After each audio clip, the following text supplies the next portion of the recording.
नमस्कार दोस्तों। आज मैं लेकर आई हूँ अभिषेक पांडे जी की रचना किस्मत का पिंजरा। शिवानी सीधी और मासूम लड़की थी। शिवानी बहुत ही भोली लड़की थी।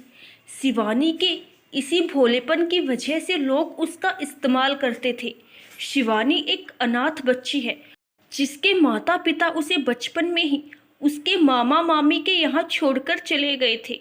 उसके मामा और मामी ने बताया था शिवानी के माता पिता का स्वर्गवास उसे छोड़ने के कुछ साल बाद ही हो गया था।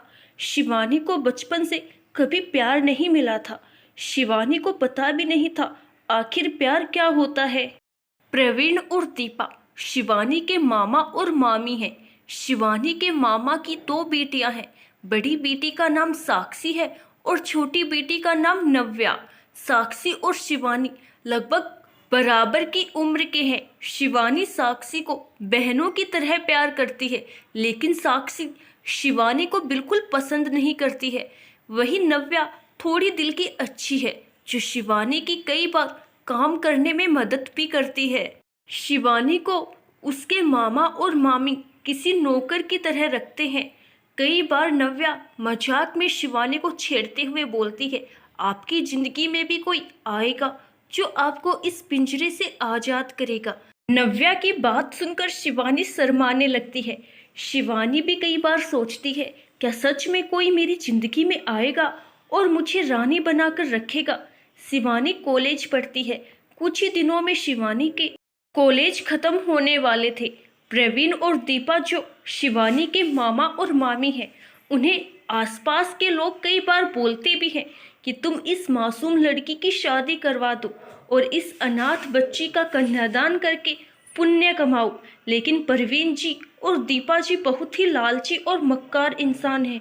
उन्हें लगता है अगर शिवानी की शादी हो जाएगी तो उनके घर में काम कौन करेगा, क्योंकि साक्षी तो वैसे कुछ काम नहीं करती है और नव्या अभी छोटी है तो उसकी पढ़ाई का भी नुकसान होगा।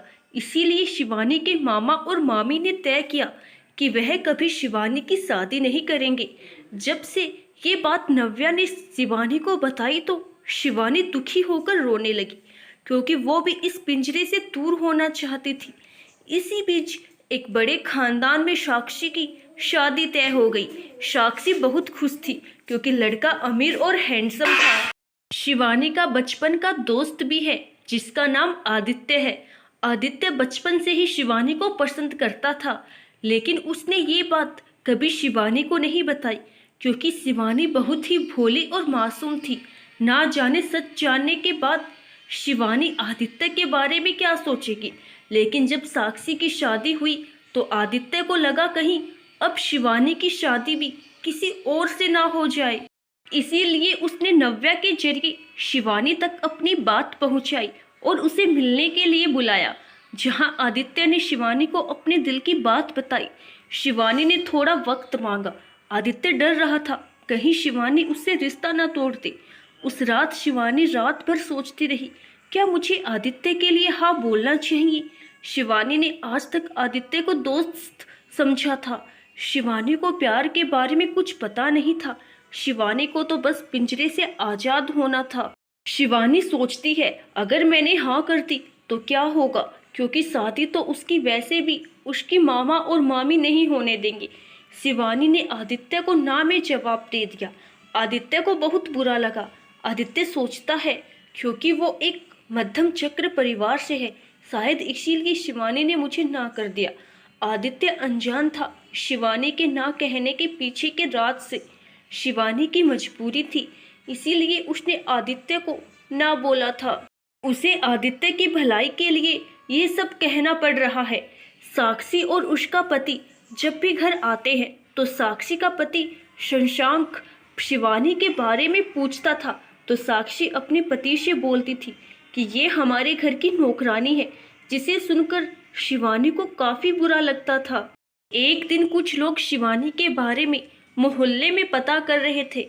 मोहल्ले वालों ने बताया कि शिवानी परवीन की बहन की बेटी है, जिनका बहुत साल पहले स्वर्गवास हो गया था।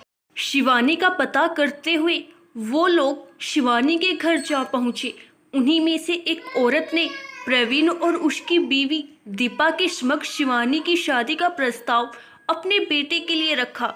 शिवानी के मामा परवीन ने बताया, शिवानी उनकी जान का टुकड़ा है, इतनी आसानी से अपनी बेटी जैसी शिवानी की शादी नहीं करवा सकते। उस औरत ने मोहल्ले वालों से पहले ही मालूम कर लिया था कि शिवानी को उस घर में बेटी की तरह नहीं बल्कि एक नौकरानी की तरह रखा जाता है। दीपा ने हैरानी से पूछा, आखिर शिवानी ही क्यों पसंद है आपको अपने बेटे के लिए, और आप हो कौन? उस औरत ने अपने बारे में जब बताया तो प्रवीण और दीपा के गले सूख गए, क्योंकि यह औरत और कोई नहीं, अमीर उद्योगपति ध्यानचंद्र जी की बीवी अर्पिता जी थी। अर्पिता जी और ध्यानचंद्र जी का एक ही बेटा है जिसका नाम वरुण है। यह सुनते ही प्रवीण और दीपा के मुंह में पानी आ गया।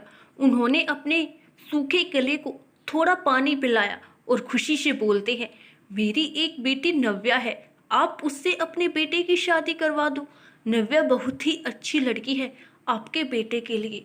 नव्या आपके बेटे को खुश रखेगी और मुझे लगता है आपके बेटे का मैच भी नव्या जैसे ही लड़की के साथ होगा। अर्पिता जी ने बताया, मेरा बेटा थोड़ा गुस्से वाला है। अगर आपने 3 दिन पहले का अखबार पढ़ा होता तो आपको मालूम होगा वरुण कुछ दिन जेल में था और 4 दिन पहले ही जेल से बाहर आया है। तभी प्रवीण जी बोलते हैं, हाँ सुना था आपके बेटे ने किसी पार्टी में लड़ाई की थी जहां उन्होंने किसी पुलिस वाले को बहुत मारा था। तभी अर्पिता जी बोलती है, मैं चाहती हूँ वरुण की शादी किसी ऐसी लड़की से हो जो उसे बदल दे, और शिवानी को देखकर मुझे लगता है वह मेरे बेटे को बदल देगी। अर्पिता जी के मुंह से अपने बेटे के लिए ऐसे शब्द सुनकर दीपा और प्रवीण डर जाते हैं। उन्होंने कहा, नव्या से नहीं, शिवानी से ही शादी करवा लो अपने बेटे की। लेकिन शिवानी हमारे जिगर का टुकड़ा है, उसकी शादी हम आपके बेटे से ऐसे कैसे करवा दे? अर्पिता जी ने मोहल्ले वालों से मालूम किया था कि शिवानी की मामा और मामी यानी प्रवीण और दीपा लालची हैं, इसीलिए अर्पिता जी ने उन्हें कुछ पैसे दिए और बताया, अभी और भी पैसे दूंगी अगर तुम ये रिश्ता करवा दो तो। प्रवीण और दीपा पैसों की बात सुनकर खुश हो जाते हैं। दोनों बड़े बड़े सपने देखने लग जाते हैं।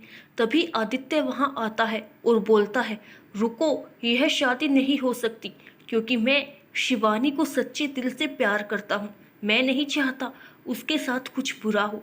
ना जाने क्यों आजकल की माँ को क्या हो गया है, जब अपना बेटा नहीं संभलता तो दूसरों की मासूम बेटियों को अपने बिगड़ेल बेटे से शादी करवाकर उन मासूम लड़कियों की जिंदगी बर्बाद कर देती हैं। फिर वो माँ बदले में चाहती है कि वो लड़की मेरे बेटे को बदली। ये कोई नहीं सोचता, आखिर वो भी तो लड़की है, उसकी भी अपनी जिंदगी है, वो इंसान है, कोई जादूगर नहीं। आदित्य थोड़ा रुक कर बोलता है, वो आपका बेटा है, आप जानो उसे कैसे सुधारना है, लेकिन मैं नहीं चाहता कि आपके उस बिगड़ेल बेटे की वजह से शिवानी की जिंदगी खराब हो। आदित्य को नव्या ने एक दिन पहले ही सारी सच्चाई बता दी थी, कैसे नव्या की माँ ने शिवानी की शादी ना करने की कसम खाई है। नव्या ने ये भी बताया कि शिवानी भी आपको यानी आदित्य को बहुत प्यार करती है, लेकिन वह डरती है, ना जाने समाज वाले उसके बारे में क्या सोचेगा। अगर हो सके तो आप शिवानी का रिश्ता लेकर हमारे घर आ जाए और मम्मी से एक बार बात कर ले, ताकि वह शिवानी का हाथ आपके हाथ में दे सके। अर्पिता जी गुस्से से वहां से चली जाती है। इसी बीच दीपा और प्रवीण का सपना भी टूट जाता है। जिस बड़े घर का वो सपना देख रहे थे, वह घर अब उन्हें टूटता नजर आ रहा था, क्योंकि आदित्य ने सारा मामला खराब कर दिया था। लालची मामा बोलते हैं, हम शिवानी की शादी किसी से भी करवा देंगे, लेकिन तुझसे नहीं करवाएंगे, निकल जा हमारे घर से। आज के बाद अगर तू हमें शिवानी के आसपास नजर आया तो पुलिस में कंप्लेन करके तुझे जेल भिजवा देंगे। जब ये बात नव्या को मालूम चली तो नव्या ने सारा मामला शिवानी को बताया। शिवानी खुश भी थी और दुखी भी। शिवानी खुश थी क्योंकि आदित्य उसके लिए खड़ा था, और दुख इस बात का था कि उसकी मामी और मामा कभी उसकी शादी आदित्य से नहीं होने देंगे। उधर अर्पिता जी अपने घर पहुंच चुकी थी, जहां उन्होंने अपने पति यानी ध्यानचंद जी को बताया, जिस लड़की से हम अपने बेटे की शादी करवाना चाहते थे उसके मामा और मामी तो मान गए, लेकिन ना जाने वो लड़का बीच में कहाँ से आ गया। वैसे शिवानी के मामा और मामी बहुत लालची हैं। मुझे विश्वास है उसके मामा और मामी इतनी आसानी से हमारा रिश्ता जाने नहीं देंगे। ध्यानचंद जी बोलते हैं, ये सब तो ठीक है, लेकिन तुम्हारा लाडला कहाँ है? कुछ दिन पहले ही तो जेल से आया है, कहीं फिर से किसी मुसीबत में ना पड़ गया हो। तभी नौकरों ने बताया कि कल रात साहब देर से आए थे। ध्यानचंद जी चिंतित होते हुए बोलते हैं, अर्पिता जी, आपको विश्वास है क्या सच में वो लड़की है हमारे बेटे की जिंदगी बदल देगी? इतना बड़ा बिजनेस मैंने जिस बेटे के लिए कमाया है, उस बेटे को उस बिजनेस की कोई कदर ही नहीं है। दिन और रात आवारागर्दी करता रहता है। कभी कभी लगता है अगर हमारा एक बेटा और होता तो शायद ज़्यादा अच्छा होता, क्योंकि वरुण के होने से उनकी जिंदगी में चिंता के अलावा और कुछ नहीं था। आदित्य की माँ अपने बेटे का रिश्ता लेकर प्रवीण और दीपा के पास जाती है, जहाँ दीपा ने उन्हें रिश्ते से मना कर देती है और बोलती है, तुम्हारे बेटे आदित्य की शादी शिवानी के साथ मैं होने नहीं दूंगी। आदित्य की माँ शीला जी बोलती है, मुझे पता है तुम शिवानी को उन हवेली वालों को बेच दोगी ताकि वह बदले में तुम्हें पैसे दे। दीपा, तुम बहुत लालची हो गई हो। दीपा, कहीं ऐसा ना हो कि यही लालच तुम्हें महंगा पड़ जाए। दीपा और प्रवीण उसकी बातों को अनसुना करके वहां से चले जाते हैं। आदित्य और शिवानी की मुलाकात होती है, जहां शिवानी आदित्य को अपने दिल की बात बताती है। आदित्य खुश था। जिस लड़की के लिए मैं समाज से लड़ने को तैयार हूँ वह मेरे साथ खड़ी है।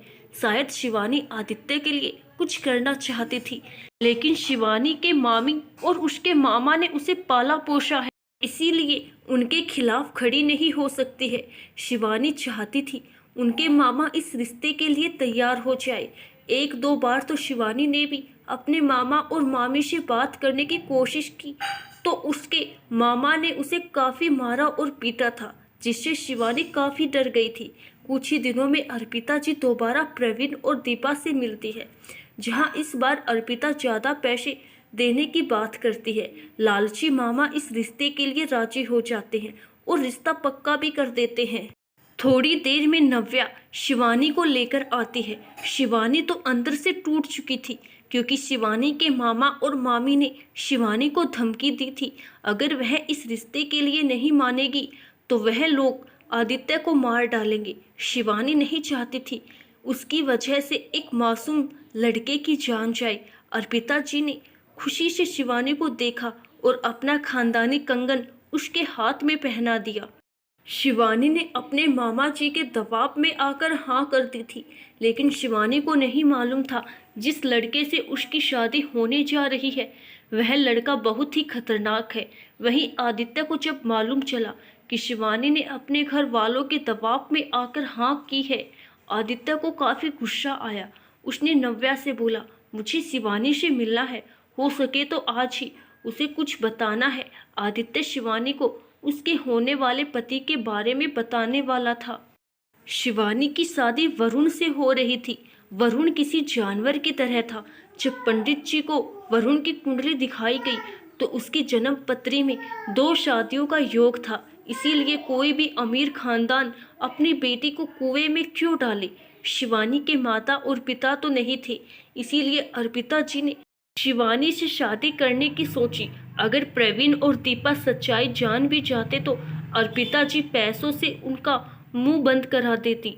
आगे की कहानी सुनने के लिए अगला पार्ट जरूर देखें। धन्यवाद।